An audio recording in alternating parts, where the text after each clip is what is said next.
She would sign anything to keep her mother alive. The words sat in Sierra Kurt's mouth like a stone, heavy and inevitable. Outside the courthouse window, rain blurred the city into a smear of gray and light. Inside, a mahogany desk separated two lifetimes. On one side, the papers under Tristan Moore's palm were immaculate, typed clauses, legalese that smelled faintly of money. On the other, a single photograph of a woman in a faded knitted sweater, hands knotted together over a teacup, her smile a stubborn thing that had outlived better health. Sierra looked at the photograph, then at the man whose name was on the deed that could give them another year, 2 years, perhaps enough for a new treatment, enough for a specialist out of state. For months, Mrs. Kurt's cough had been a slow, cruel drumbeat under the small joys of their apartment. A phone call that cut off mid-sentence, a knitting needle that slipped from tired fingers, the way the light pooled on the sofa where she slept. Sierra had sold almost everything she owned, taken double shifts, prayed to no particular god.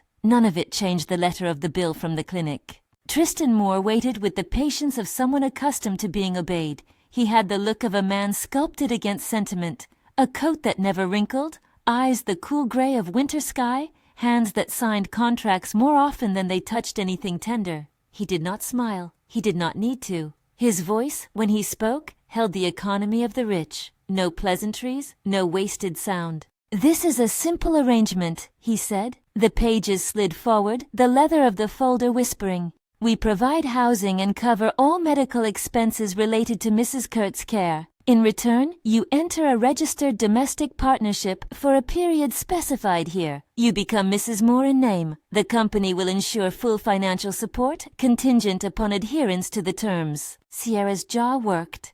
"Name it any way you like," she said. "Just, please, make sure her care is covered. I can't lose her." She remembered the way her mother's fingers had traced the hem of the blanket the night before, the way her breath had rattled like small stones. She had promised once, long ago when food cupboards were fuller, that she would never let her mother be alone in the cold of need. That promise had been a private altar she visited in the dark. The contract on the desk felt like a proclamation that altar had been moved into public. Tristan's eyes lingered on the photograph as if trying to understand what humility looked like in someone else's life. "We will make the payments directly to Moore Health Trust and include immediate access to the specialists on our network," he said. "There will be no interference in your day-to-day life, beyond security protocols for the property." "And the heirs?" Sierra asked, because the clauses were there. Family fortunes did not part with them without a watchful eye. "If there is a child, the provisions are specified," Tristan said evenly. "Otherwise, the arrangement expires as written." He slid the pen across the mahogany. The silence tightened, and in that small space, Sierra heard every decision she had ever made for her mother clacking into motion like a metronome. She thought of the knitted sweater folded at the foot of her mother's bed, of the bracelet with a chipped stone that had been a birthday gift 10 years ago, of the eviction notice taped to the door they had until the end of the month to answer. She signed. The movement was a small one, but as the pen left its mark, a current seemed to pass under the skin. Tristan kept his hand on the paper a fraction longer than necessary. He read her name, Sierra Elena Kurt, and for a moment his expression did not betray the man the press described. Philanthropic, ruthless, singular in ambition. It betrayed something like curiosity. Outside, the rain gathered into a rhythm hard enough to steady the nerves. Sierra folded the paper along the crease of obligation. The contract was a lifesaver on paper and a leash in practice. It would bring medical visits, priority treatments, a room in a building that hummed with machines and disciplined hope. It would also bring Tristan Moore into the small orbit where she had learned to hold her breath and measure expenses. On the taxi ride home, she pressed the contract into her lap and watched the raindrops slide down the window like a slow tally of loss and gain. Her mother held her hand when she came in, the knitted sweater warming her bony shoulders. "Did it work?" her mother mouthed, voice hoarse with more than illness.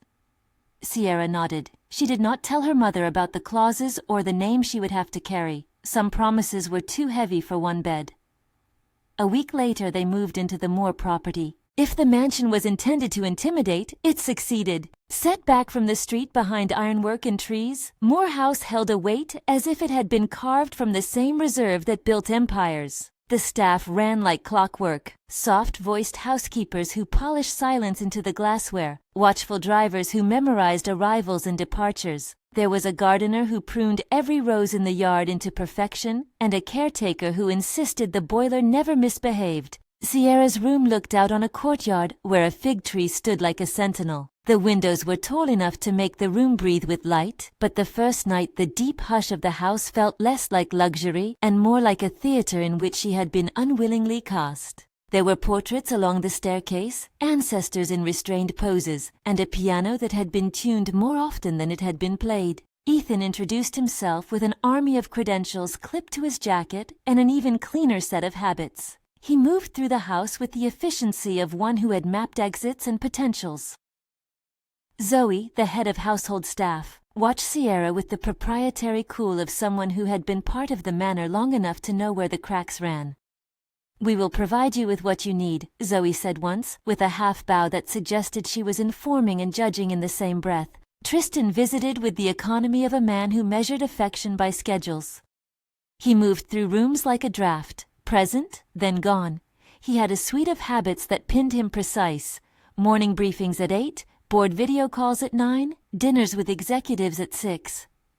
He kept Sierra informed of the staff and the rules, but even as he spoke, his eyes often returned to the window, as if he were listening to the city with another part of him. Sierra kept a small box of her old life with her, a collection of postcards she had never mailed, the chipped bracelet she wore on a cord, a photo of a market where her mother had once bartered for a blue scarf. She put the bracelet on the bedside table the first night and, over the next days, noticed Tristan's habit of placing a glass of water on the nightstand when he knew she'd had a long day. He never lingered. He offered no consolation. Yet his movements, minute as they were, began to stitch a new pattern in the house. On a gray afternoon that tasted of ozone, Sierra found him in the study, standing with his back to the window. Snow threatened the city, though it had not yet decided. Clouds hung low, the world like a gray sheet pulled tight. He was looking at a framed photograph on his desk, a woman Sierra could not place, hair dark as winter plum, a smile interrupted somewhere between dream and sorrow. He turned at the sound of her shoes on the marble and, for a fraction of a second, the hardness in his face shifted into something fragile, an unguarded thing. "You're late," he said, the sentence trying for reproach and landing on habit. "Traffic," she said. Because everything in that house could be answered with logistics, with the arithmetic of reason. She placed the knitted sweater she had brought, light blue and frayed at the cuff, the stitches uneven from years of love, on the chair. It smelled faintly of lavender. Her mother had worn it the night she had coughed until dawn. Tristan's eyes flicked to the sweater. "You'll need warmer clothing for winter," he said. It was practical. It was not a comfort. But when the office was emptied of other presences, he took the sweater and folded it with the care of someone smoothing a wrinkle not only from cloth but from a life. The house calibrated itself around him, but there were small resistances. Some cautions hid in the staff's manner, Zoe's polished patience that hardened when Tristan's family called, a whisper from a gardener about a Mr. John's disapproval at adding new names to the trust. Sierra felt these currents like undertow. She had always been a person who could count groceries in the dark. She could feel when a room opposed her. At night, the house breathed in and out with the sound of the heating. Sierra learned the pattern of the man who had signed her life into a contract. He ate quickly, he spoke precisely, he slept in the lightest of habits.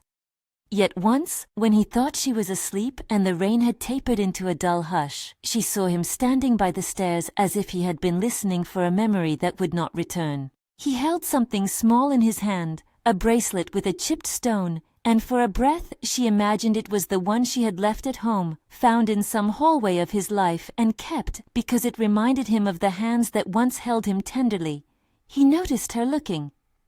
"It's sentimental," he said, as if explanation were armor. "You keep it," she said. She tried to make her voice a neutral observation, but it came out like an invitation.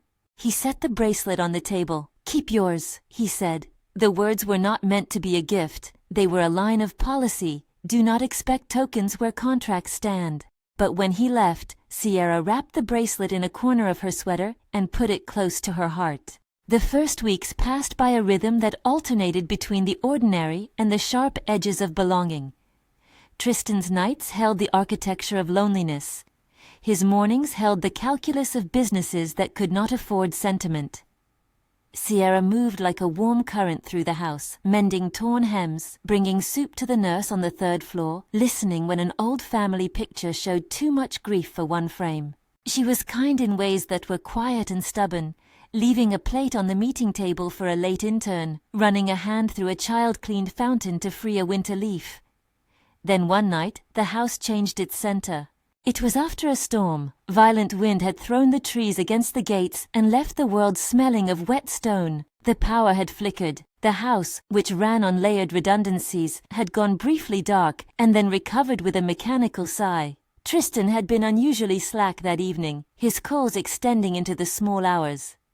Sierra had been in the library, folding a stack of knitting patterns her mother had loved. She had learned those patterns by heart. Each stitch was like a quiet spell against fear. She heard him first 2 rooms away, a sound that was not his clipped voice or the clean echo of his footsteps. It was a noise like someone hitting a wall from the inside, the body trying to expel something old and lodged. She left the patterns and moved to the doorway. Tristan stood in the corridor with his hand pressed against his chest, eyes white at the edges. He did not speak for a long time. When he finally did, his voice was a brittle thing. "I cannot sleep," he said.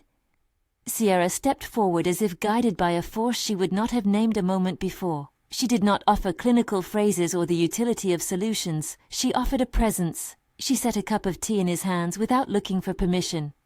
He accepted it as if surprised to find warmth. They sat on the stairwell, side by side. The house was dim. The rain had become a memory. Tristan's profile was cut in the soft glow from a lamp. Here, without his boardroom wall or his staff's rehearsed deference, he resembled a man blunted by knowing too much loss. He told her, haltingly, about a woman he had loved once and lost to an accident that had looked for a time like inevitability. He did not ask for sympathy. He gave facts into the dark like coordinates. Sierra listened. When he finished speaking, he turned to find her holding out a small hand. Her fingers hovered near his and then settled. It was a simple contact, a thumb pressed to the back of his hand, a warmth that transferred not in law but in pulse. He did not withdraw. For an instant he looked unmoored, as if the motion might tether him to a different course. He said nothing. He simply kept her hand as if he had remembered how to hold something without measuring its return. That night, when the house had hushed itself, they spoke in ways that unclasped small pieces of each other.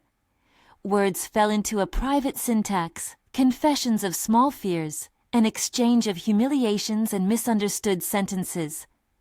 The conversation folded into a closeness that neither named but both recognized. When the moment came, it was not dramatic. It was a letting, an invitation to be seen, not used. They did not mark it with music or words. In the dim room, Sierra remembers only the way Tristan's hand lingered in a way it had not before. Light clamped around her wrist like the promise of an anchor. The night held them like an exhalation, and when morning came they moved like people who had learned a new geography. The look, the other's name in the quiet. It was the first time for both of them in ways that mattered. For Sierra, it was the folding of loneliness into hope. For Tristan, it was a fissure in the stone of his resolve. He did not say he loved her that night. He said nothing that explicit. But the way he watched her in the dawn when the house was still settling back into daytime duties, the way his fingers traced the knuckles of her hand as if memorizing them, these were the small signatures of a thaw. After that night, there were small rituals. Tristan left notes on her door, short phrases, a line of coffee ordered for a late evening of paperwork, and once, in a moment that startled Sierra more than anything else, he brought her a mug with the chipped rim she had been using for years, cleaned and polished and returned to her as if common things could be dignified by attention. "Why keep the bracelet?" she asked him once, folding into a chair in the study. "It's a talisman," he said, and for the first time the word "we" slipped unguardedly into his speech, couched not as policy but as possibility. "For some things, ceremony matters. We will formalize, you and I, what must be done. But tokens remind us there are limits to what can be governed." She laughed, a sound that surprised her with its ease. "You sound like a man who has read too many treaties," she said. He smiled then, a small, near imperceptible tightening of the eyes, and it was like rain breaking the shell of a frozen puddle. Perhaps, he conceded. Sierra kept the bracelet in her palm sometimes and felt the world tilt toward a new axis. The knitted sweater her mother wore became a comfort she folded around Tristan's shoulders once when he returned from a board meeting looking thinner than usual. He allowed it for a moment, then tugged the threads back together with care. The gestures accumulated like soft evidence. Several weeks into their strange cohabitation, the news came like a quiet tide. Sierra's mornings had been edged with nausea for a few days. Sometimes the taste of coffee made her head spin. At first she blamed the adjustment, the house, the new water. Then there was a morning when the bathroom light was clay-colored and her hands shook even as she wiped them on the towel. She placed a small strip, cheap, white, blunt, and stepped back as if distance could alter the result. She stared at the tiny window that was meant to deliver certainty. 2 lines. The second one faint as a memory, and the world warped the way it does when an invisible thing becomes visible. She called her mother first, voice brittle. "It's too early," she tried to tell her over the phone. "Maybe it's not?" Mrs. Kurt laughed, a small, incredulous sound that was half joy, half prayer. "You always wanted the most surprising things," she said. "Whatever is meant will be." Sierra sat down hard on the edge of the bed, her fingers curled around the bracelet. The photograph on the dresser, the one of her mother with the teacup, looked suddenly like a partition between what had been and what was beginning. A life, small and beating, had lodged itself inside her like a secret. The first person she told was Tristan because even in this contractual arrangement, certain things needed formality. She found him at his desk, a light in the study. He stood up without ceremony when she entered and listened, as if the words were coordinates he needed to navigate. "Pregnant," she said carefully, watching his face. For a while he did not move at all. The world around him, the spreadsheets and margins and coded seams of his empire, seemed to pause. His expression was not an easy bloom of joy. It was a man measuring probabilities. The numbers in his head might have been dancing. The legal implications, the trust adjustments, the provisions in the contract that mentioned heirs in cold parentheses. Then his hand found hers, an old habit reborn. "We'll consult with Dr. Page," he said. "We'll run the necessary tests. Nothing will be decided without information." Sierra had expected logistics. She had also hoped for a softening. There was that too, something thawing in the way he guided her to a chair and told her with a voice that tried to be steady, "You won't be alone." They went to Dr. Page the next morning. The clinic smelled of antiseptic and lemon-scented wipes. Dr. Page was a woman of practical warmth, hair cropped close at the temples, a voice tempered by years of delivering both bad news and good. She touched Sierra's arm with a professional kindness and ordered blood tests, an ultrasound scheduled for the week ahead. "There are family histories I need to be aware of," Dr. Page said gently. "Is there any known genetic condition?" Sierra swallowed. She had rehearsed this conversation in the lonely hours of the night, some sentences polished, others jagged. She told the story. A line of brittle coughs, a diagnosis that had been whispered at a kitchen table years ago. Something called cardiomyopathy perhaps, or a genetic fragility that ran in her mother's family. She recited what she knew in a voice that sometimes cracked. Dr. Page nodded. "We will run a series of genetic screenings," she said. "I need to be candid. Certain hereditary conditions can increase the risk of complications in pregnancy. High risk is a broad term, but let's say we must be cautious. The tests will inform our next steps. We must be prepared for more frequent monitoring. There will be decisions to make as information arrives." They made an appointment for a more comprehensive panel. Tristan arranged for priority testing, and he did not stand to argue about costs. He only asked questions of consequence. What would the outcomes mean for their contract? For the child? For the trust? When the words did exist, they did not land like simple certainties.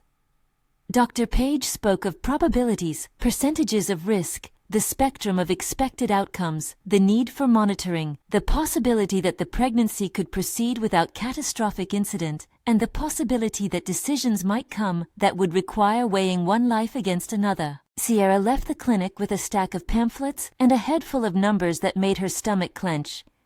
Outside, the sky had the pallor of approaching weather. Tristan walked beside her, solid, reserved. He placed a hand at the middle of her back at the crosswalk as if to anchor her. He did not speak of letting go. That evening, Sierra sat on the balcony with her mother's knitted sweater wrapped around her shoulders. The bracelet rested in her palm, the chipped stone warm from her skin. The city below was a scattering of lights and movement.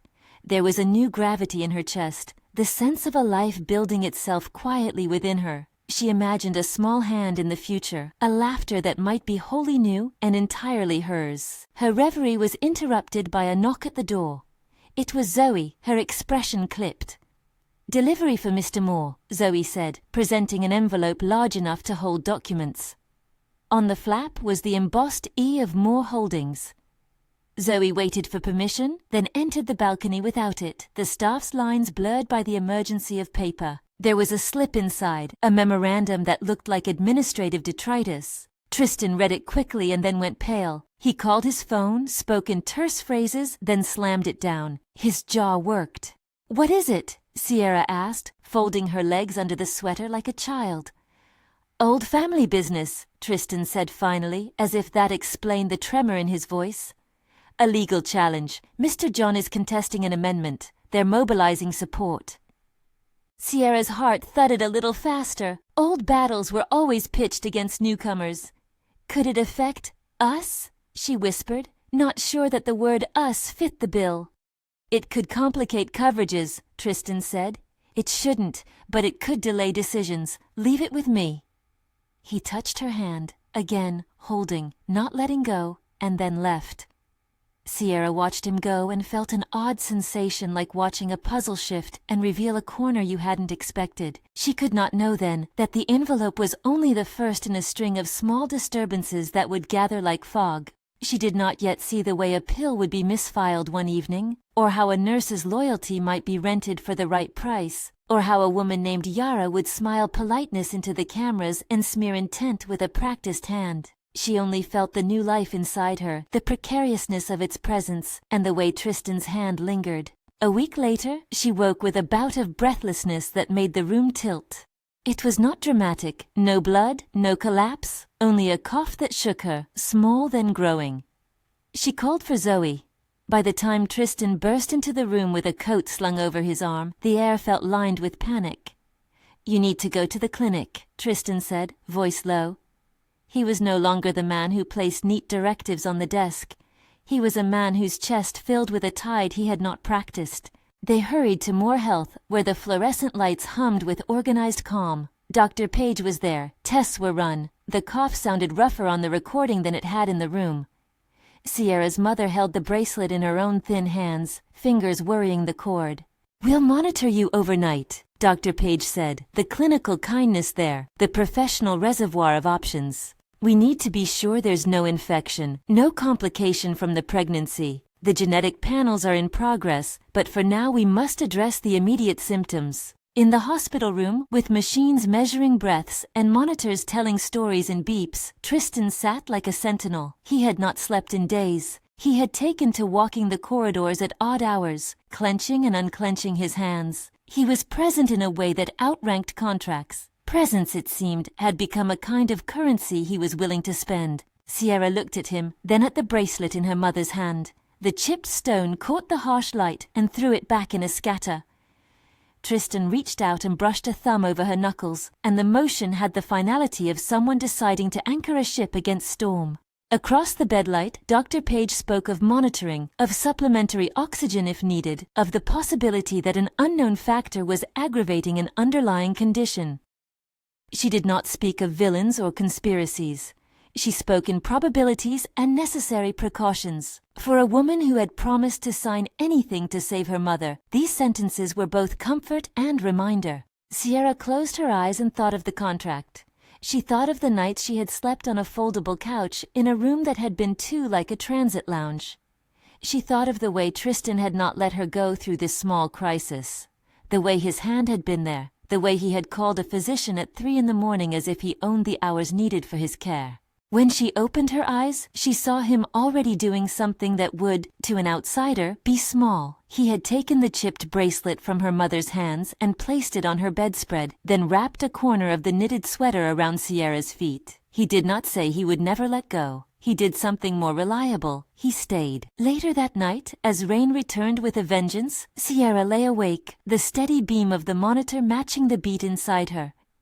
She listened to Tristan breathing in the armchair by the bed, and felt something like the beginning of a promise settle in her ribs. Outside, the city was awash of black and silver, and the house held them like a great vessel waiting out a storm. The first part of the story had begun with a contract and a bargain. It had moved into a house that was not hers by right, and into a night that changed a man made of winter into someone who would, bit by bit, stand in the rain and carry warmth. There were tests to come, choices to be weighed, and a family ready to dispute anything that smelled of inheritance. There would be other hands in the house soon, some soft, some grasping, and not all of them kind. For now, though, in the hum of the ward, Sierra held the bracelet and felt the pulse of a new life. Tristan watched her and did not let go. The monitors hummed like distant insects. Night outside the hospital window had sharpened into a metallic blue. Inside the room, the light never quite allowed true darkness. Tristan sat in the chair that had become his post, shoulders squared against the threadbare fabric, hands folded the way a man rehearses restraint until it becomes habit. Sierra slept in short fragments, eyes fluttering, breath hitching, but each time she woke to the sound of his voice she found it steady, a small island of calm. Days accumulated into a careful vigilance. Genetic tests came back one by one. Dr. Page brought results and explanations with the blunt kindness of a surgeon. "There's an increased risk," she told them in the conference room off the clinic, the air conditioner sighing like a machine that would not tire of its duty. "Her family history suggests a possible cardiomyopathic tendency. We don't have an absolute determination yet, but the probability of complications in pregnancy is higher than average. Perhaps 1 in 3 for significant cardiac strain under stress." She folded her hands. "We'll monitor closely. If any sign of deterioration appears, we discuss immediate interventions. This is high-risk obstetrics, not impossibility. Caution." Tristan listened to the percentages as if they were invoices, then closed the file with a small decisive motion. "What's the plan?" he asked. "We increase monitoring frequency, mobility restrictions, medication as appropriate, though we must be careful with any drugs that might interact with fetal development, and we prepare contingency protocols. If Sierra's cardiac markers climb, or she begins to decompensate, we'll need to decide fast. The sooner we operate in a controlled manner, the better the odds for the child. Emergency procedures raise the stakes for the mother." Sierra looked at him. The light from the window cut the edge of his jaw. A fatigue line softened the permanent severity of his face. "They said we'll be ready," Tristan told her finally. "We will be ready." Outside the clinic, rain began again, an almost ritual punctuation to nights when decisions amassed. Sierra pressed the chipped bracelet between her fingers as if to feel the continuity of things. It was small, ridiculous perhaps, for a woman whose life had been remade with deeds and trust to cling to a pebble of jewelry, but she listened now for the human in the gestures that had become his punctuation marks. Tristan had set the bracelet on her bedspread the night they'd watched the rain together. He had not meant the gesture to declare feeling, but it had landed there anyway. Not every face in the house welcomed the quiet consolidation of the couple's protective routines. Yara's smile had the sheen of someone who never allowed a favor to be an act without price. She moved through drawing rooms and tasting menus like a woman who had practiced influence until it felt like breathing. Mr. John had not been placated by the legal language of the contract. In his view, the trust existed to steward a lineage rather than to be distracted by newcomers. Feeding those doubts was Yara's specialty.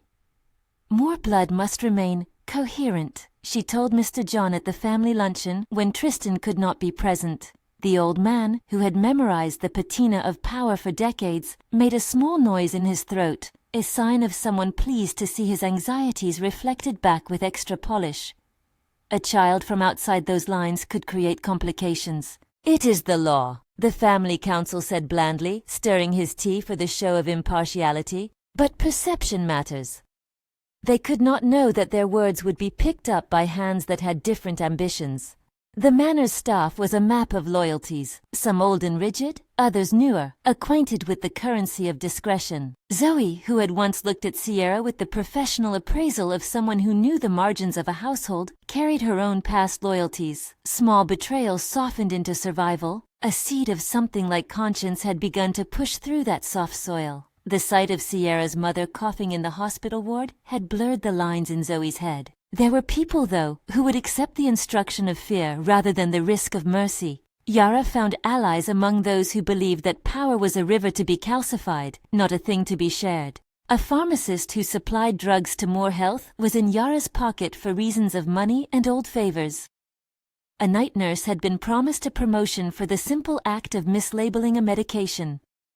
Small gestures, each one a thread in a net. One evening, after dusk had turned the courtyard glass into a dark page, Sierra was alone in the sitting room, knitting needles clicking in a rhythm she learned as a girl.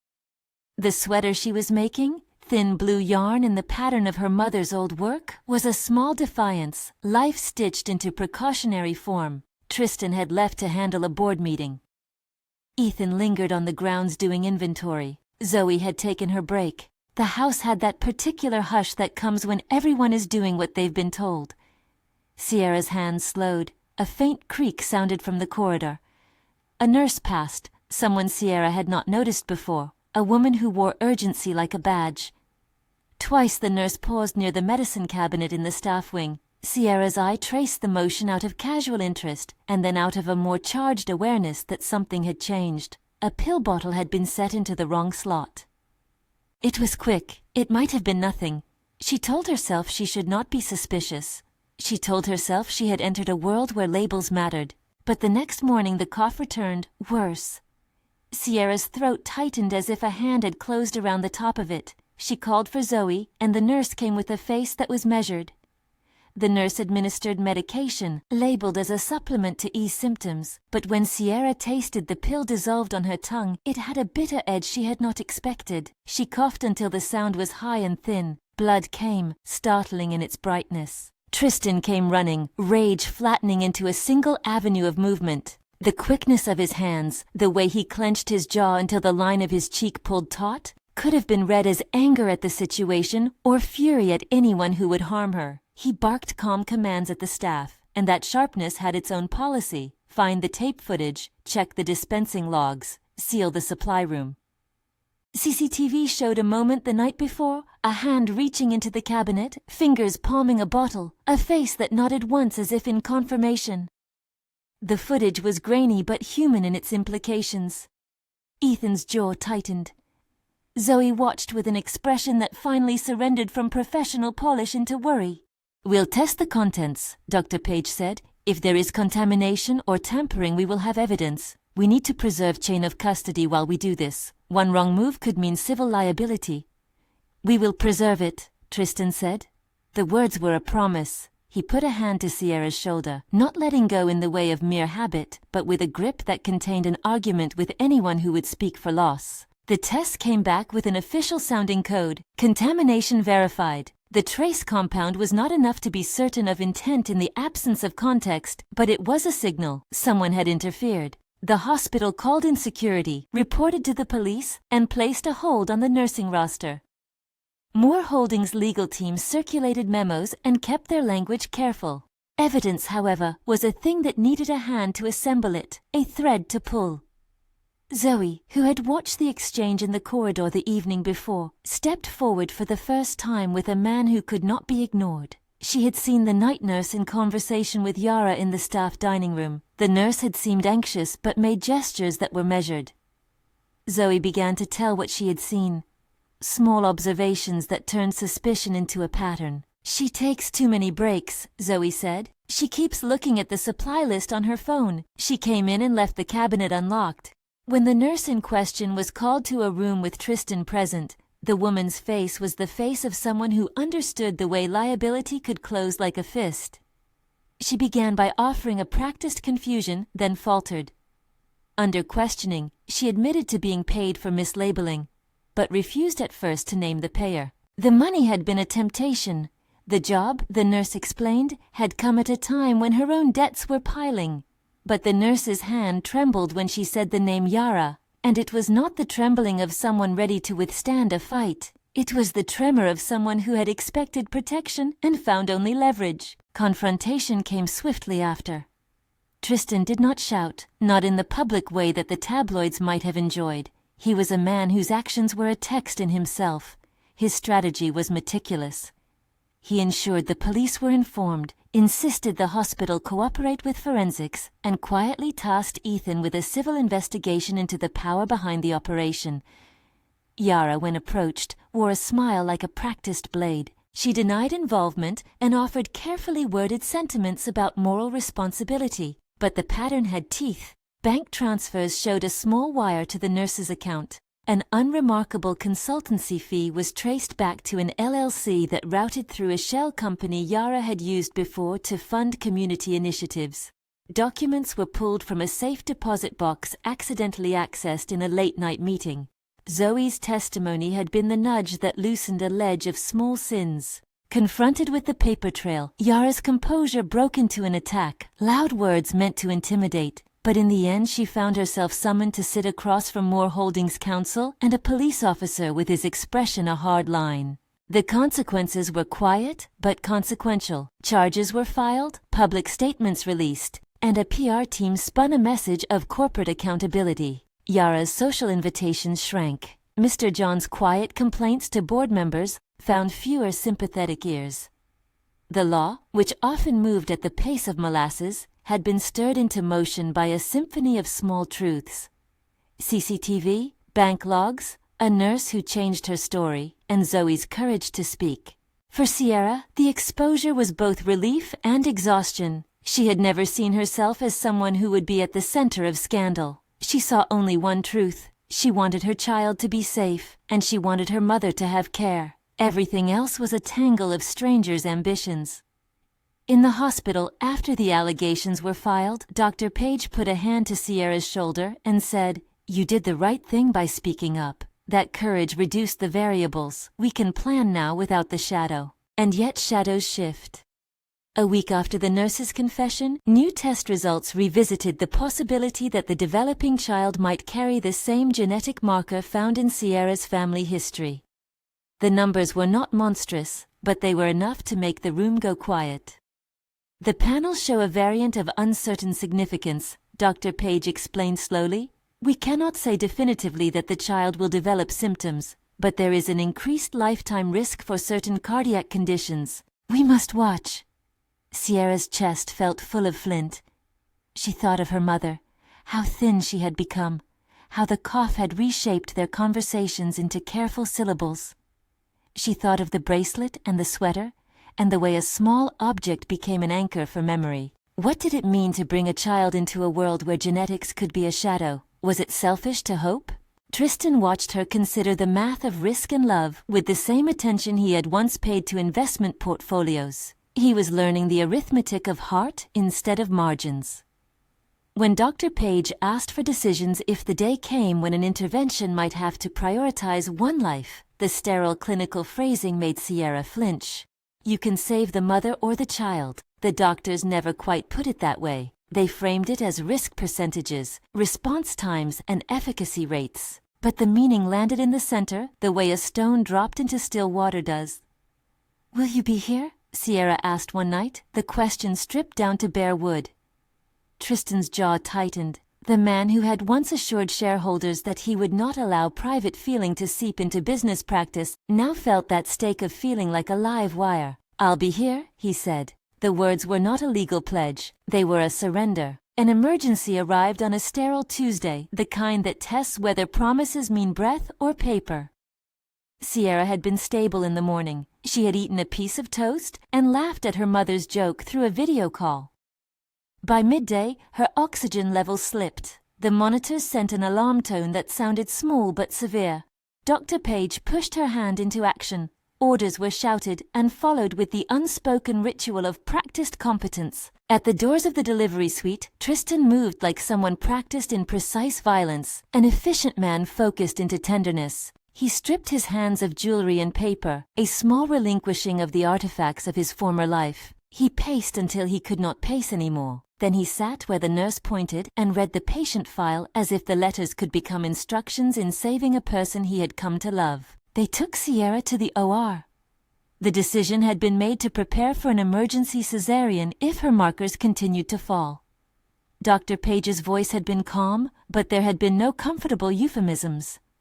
If we operate now, we can increase the baby's odds dramatically. The risk to you is increased by the existing cardiomyopathic tendencies. We'll be supporting you as best we can, but there is a non-negligible risk the procedure could cause severe stress. Tristan's hands had started to shake when the anesthesiologist explained how the sedation might affect both mother and child. For a man who once made decisions by iterating contingencies, the contingency list had become a corridor with only 2 doors, and both opened onto cost. He felt his world narrow like a tube. He went to the hospital chapel for the first time in his adult life and sat on the hard pew. There was a moment where the man who had never allowed sentiment to be a currency had none of his usual measures left. He thought of the woman in the photograph on his desk, her smile broken by grief.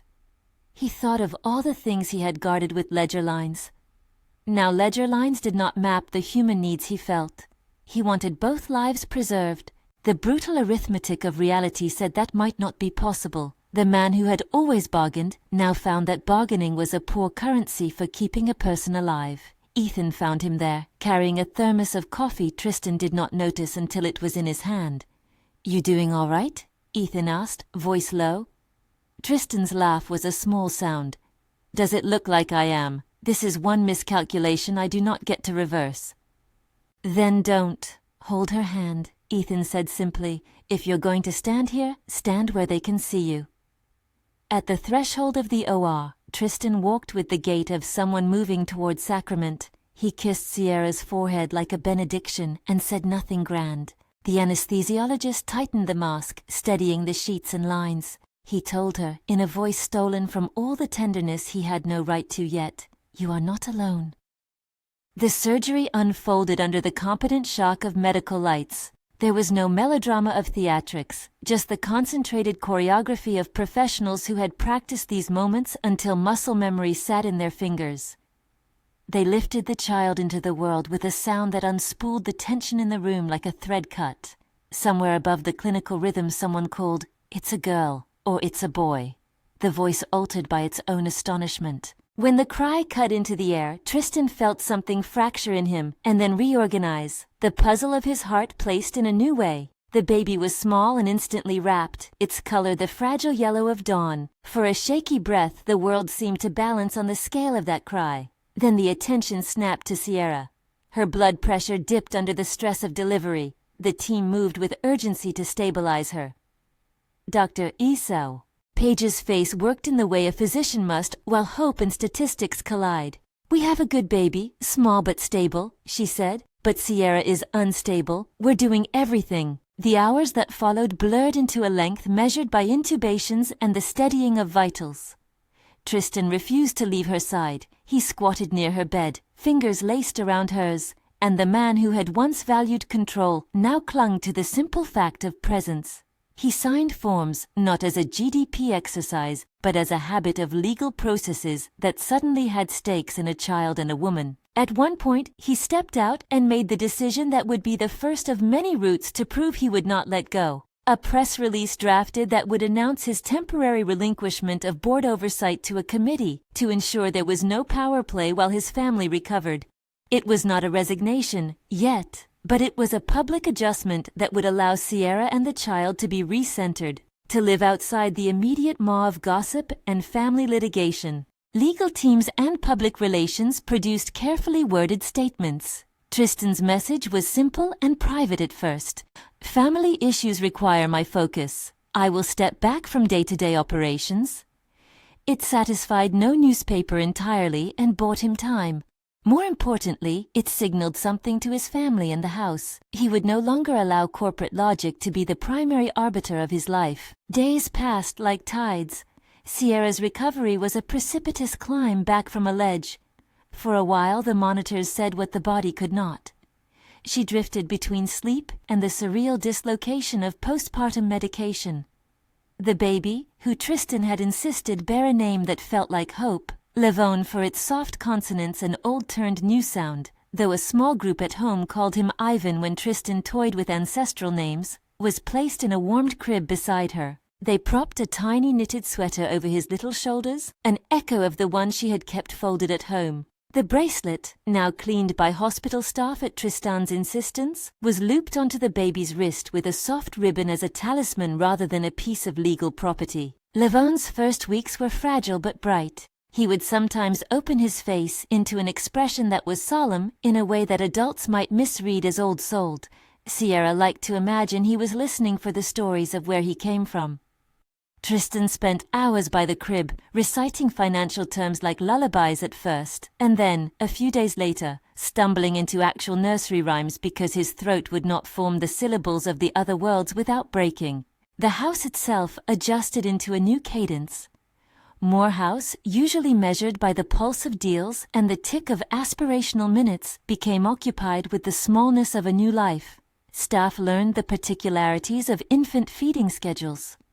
Ethan had taken to making soup that anyone who had been in grief might understand, simple, restorative, then placing it outside Sierra's door with a note in his rough scrawl. Zoe sat with Sierra in the dim afternoon hours and knitted a cap for the child, her hands moving with a sureness that belonged to domestic craft rather than household calculation. And yet the fallow ground of ambition is rarely left barren long. Yara, though publicly constrained by the legal threads laid against her, still harbored resentments that roiled beneath a polite surface. She sought to undo Tristan's decision by tarnishing Sierra's reputation, to create whispers that could sway the public and pressure the trust. She convened allies, whispered about contracts, and planted inquiries into the baby's paternity in corners of the press hungry for scandal. Her motives were simple enough: power and the fear of diminished control. But confrontation, when it arrived, did not come from a place of rumor. It came from the evidence, the small things that had been gathered like stones on a path. Zoe had made an account of conversations she overheard. Ethan had traced logs and calls. The nurse who had initially accepted money found herself in a place where remnant conscience and legal fear combined to make the truth more valuable. The police, whose involvement had increased with the initial contamination charge, pressed the case. Yara's communications, emails that assumed plausible deniability, were subpoenaed. Messages revealed a pattern that could be read as orchestration rather than happenstance. The family meeting that followed felt like a tribunal arranged by destiny. Mr. John sat like a statue that snow had pressed into a shape. The boardroom, which had once been a place of calm transactions, now felt like a courtroom. Tristan stood at the front, an unexpected figure for someone freshly public with his family reordered. He spoke not like a man issuing orders, but like someone naming what had happened. "We have evidence of tampering," he said plainly. "We have records. We have people who will testify. I will not have this family or this company governed by machinations that seek to harm a child to keep an inheritance pure." The word pure hung in the air, ridiculous and lethal in equal measure. Mr. John's face hardened, but the room conspired against him in other ways. Board members who smelled liability backing away, senior executives who understood brand risk pressing for policy, and the quiet knowledge that press releases do not always protect a lineage's arrogance. Yara, when called to answer, offered the theater of offense. "Accusations are a powerful weapon," she said, voice oiled with insult. "If you have evidence, produce it." Tristan did. He had assembled the pattern with a patience he had not used in business. He wanted not revenge, but a settling. The wire transfers, the text messages, the testimony, all aligned into a case that left little room for polish.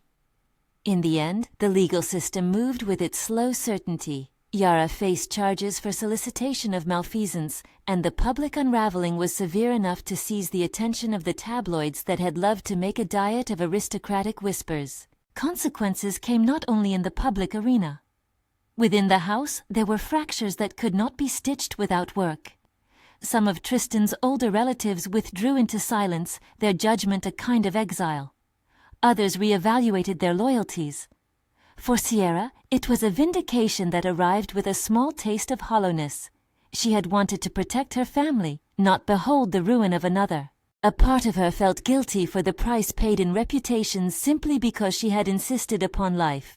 Tristan, for his part, took actions that bound him to a different future. He did not simply issue a statement and step back. He restructured his holdings in a way that ensured the child's protection independent of the manor's pressures.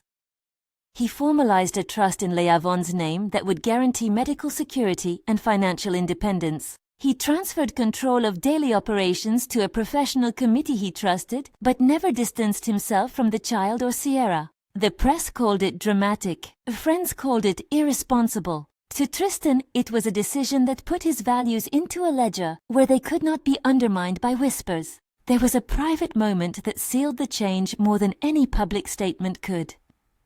On a grey morning, when the rain had returned to put its signature on the windows, Sierra sat in the nursery with Leavon in her arms, the baby's breath a soft rhythm. Tristan entered with a small package cupped in his hands. He sat beside her and looked not to the board or the world, but to the child. In his eyes there was a softness that had become more frequent. "I drew up a document," he said, voice low. "It's not a spectacle, it's legal. It ensures their future outside the manor." Sierra looked at him.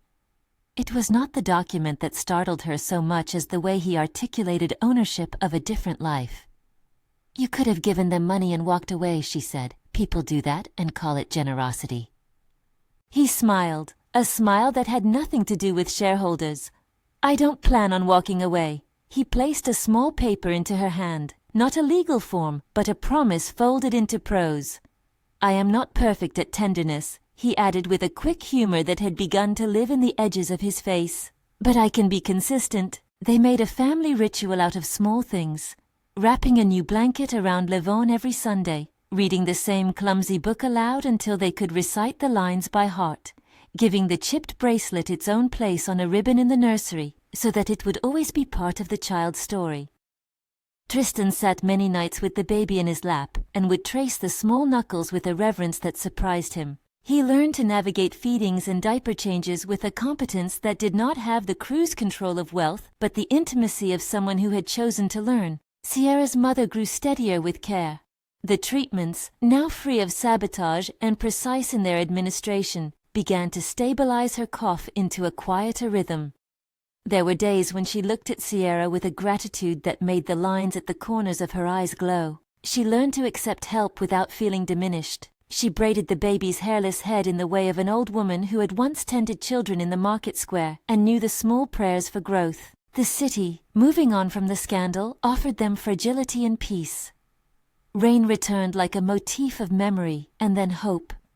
When the first spring light warmed the mansion's courtyard, Tristan and Sierra sat on the back steps and watched Leavon wobble as he learned to stand, his small fist gripping an old toy car as if testing traction. Tristan's hand was always there, steadying, not pressing, and Sierra felt the weight of all the small choices that had brought them to that point. There were reconciliations that had to be made in the world outside. Yara's legal reckoning, the nurse's community service, the pharmacist's fines, the family's grudging acceptance. Justice, the story told them, was not a single moment, but a sequence of adjustments. People paid fines, reputations were bruised, some lost power. Others, like Zoe, found that the act of naming truth to the light translated into a kind of redemption. She began to run a small outreach program for hospital staff, arranging for continued education and protections to ensure no one would again be tempted into moral compromise by desperation. Tristan's own transformation was less cinematic in final form than the tabloids would have predicted. He did not renounce wealth in a theatrical act of contrition. Instead, he reprioritized. Contracts were reassigned. The trust's bylaws amended to make family stewardship less about inheritance than about guardianship. He remained a figure in business, but his life was no longer measured only in quarters and projections. It was measured in the number of nights he had spent learning the rhythms of a baby's breath. There were private reckonings too. Flashbacks still visited Tristan, images of the woman he had loved and lost, of cold boardrooms, of a life where sentiment had been a liability. He carried them like an architectural frame upon which his present action hung. Sometimes, when he thought no one saw, he would trace the chipped bracelet on his wrist and feel the small human geography of a life made different by one night of choosing to stay. Sierra kept her promise to her mother. On a morning that smelled of rain-washed pavement, They sat together with hot tea and watched Leavon sleep, the knitted sweater, finally completed, draped across the back of a chair. The bracelet, cleaned and attached to a ribbon, lay like a small relic on the table. Sierra's voice was low, the words offered like a benediction. "We traded one kind of freedom for another," she said, "but I would not have traded it, not for anything." Her mother's laugh was a sound like a bell warmed by winter sunlight. "You gave me your fear and made it into courage," she said. "That is no small gift." The house, which had once intended to keep them in place with iron gates and framed portraits, yielded to a different gravity, the demands of being a family. In small domestic rituals, Tristan learned the gestures that sealed fidelity. He would not let Sierra sign certain legal documents without being certain she understood them. He would not allow his family to interfere with medical decisions. He would sleep in the hospital chair when a fever broke in the night. He stood at the window sometimes and watched the rain and thought of how his life had acquired texture. There was gratitude there, not the brittle currency of fortune, but the soft currency of being wanted and choosing to remain. Months later, at a small ceremony that felt less about hymns of legal formality and more about a community of chosen witnesses, Tristan and Sierra renewed their vows in a quiet way. The contract that had set their lives into motion remained a contract, legal, binding, bureaucratic, but the renewal was a private ordering of promises. They did not invite those who would claim the gesture as a trophy.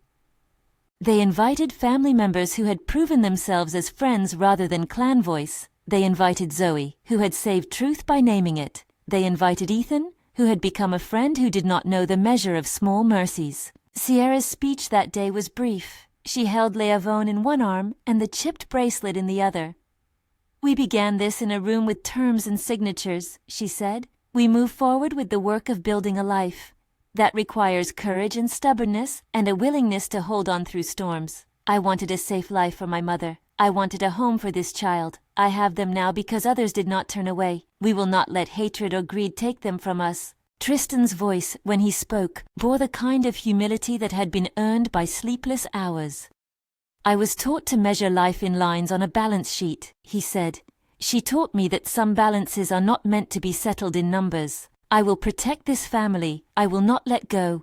The public saw the shift in stories, from scandal to recovery to a narrative of reluctant tenderness. The tabloids sniffed for contradiction and found only the mundane miracle of two people learning to parent. Critics called it a PR rebirth. For Tristan and Sierra it was simpler, a life created by stitches of courage and conviction and the repetition of small acts. There were other quiet moments that proved more durable than statements. Tristan kept a ritual of holding Sierra's hand when the city poured down in rain. He would let his fingers lace with hers at the hospital reading light, at the nursery window, at the dinner table. Once, many months after the first night, he sat with his chin rested on his hand watching Leavon sleep. Sierra watched him watch the child, and then, with the unceremonious bravery she had always shown, slid the chipped bracelet into his palm. He looked at it, then at her.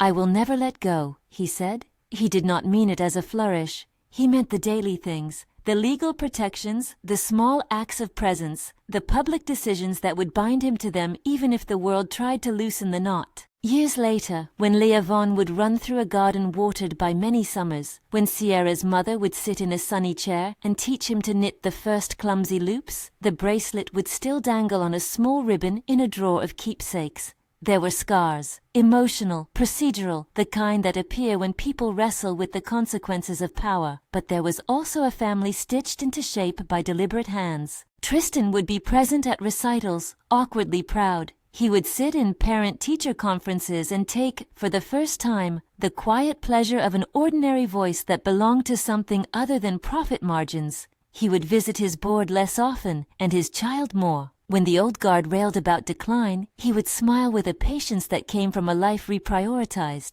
When the house's portraits looked down with their stony judgments, the living people below would be busy tying community ties rather than measuring lineage. Sierra's life, once a ledger of sacrifice, had become a narrative of choices. She still remembered the original contract as a line in a longer story, the paper that had saved her mother's life and pushed her into a man who had to learn to be human.